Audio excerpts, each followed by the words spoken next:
রাতে ঘুমানোর আগে যে আমলগুলো আছে, যেমন সূরা মুলক পড়া, এগুলো শুয়ে শুয়ে ওযু ছাড়া মোবাইল দেখে দেখে পড়লে সওয়াব হবে কিনা। শেষের অংশের উত্তর আগে দেই। সূরা মুলক বা অন্যান্য যে তেলাওয়াতগুলো আছে রাতের আমল শোয়ার সময় করতে হয় কিংবা সকাল সন্ধ্যা করতে হয়, এগুলো যদি আমরা মোবাইল অ্যাপ থেকে দেখে দেখে পড়ি তাতে ওযু না থাকলেও কোনো অসুবিধা নেই, এগুলো পড়া যাবে। এমনকি শুয়ে শুয়ে যদি আপনি পড়েন তাতেও হয়ে যাবে। নবী করিম সাল্লাল্লাহু আলাইহি ওয়াসাল্লাম আয়েশা রাদিয়াল্লাহু তাআলার কোলে মাথায় রেখে বা হেলান দিয়ে তার সাথে তারপরে তিনি কোরআন কারীমের তেলাওয়াত করেছেন।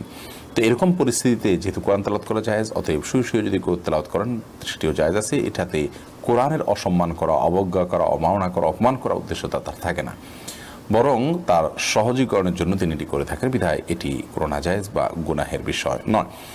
আর প্রথম অংশের উত্তর হলো যে দোয়া, জিকির এবং এ জাতীয় যেগুলো আছে এগুলো পড়ার সময় মাখরাজ এবং মদগুন্না বহু কোরআন তেলাওয়াতের মতো করে করতে হবে, এমনটি আবশ্যক নয়। বরং অনেক উলামায়ে কেরাম বলেছেন এটি না করাই উত্তম। অর্থাৎ কোরআনকে আপনি যেভাবে তেলাওয়াত করেন সেখানে যেরকম মাখরাজ, গুন্না, মদ এই সবগুলোকে আপনি পারফেক্টলি করার চেষ্টা করছেন, অন্য সাধারণ দোয়া দুরুদ বা সাধারণ জিকিরের সময় আপনি এটা করবেন না, যাতে করে কোরআনের সাথে অকোরআনের একটা পার্থক্য রেখা সৃষ্টি হয়ে যায়।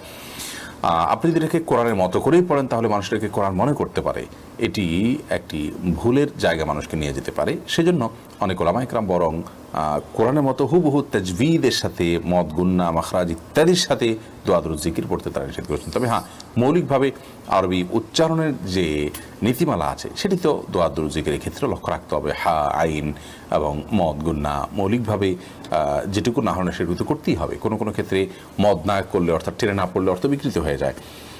যেমন লাম আলিফ জবর, লা মানে না, একটু টেনে পড়বেন তার অর্থ হবে না, আর লামের উপরে শুধু জবর হবে তার মানে হলো লা। শুধু লা হলে তার অর্থ হয় ইতিবাচক অর্থে এবং অবশ্যই এবং সন্দেহাতীতভাবে বা গুরুত্বের সাথে ইতিবাচক অর্থ দেয় শুধু লাম জবর লা বেশিরভাগ ক্ষেত্রে। যদিও লাম আলিফ জবর লা হলে তার অর্থ হয় না, সম্পূর্ণ নেতিবাচক, ভিন্ন জিনিস। এই জন্য একটু টানার কারণে হেরফের হয়ে যায়।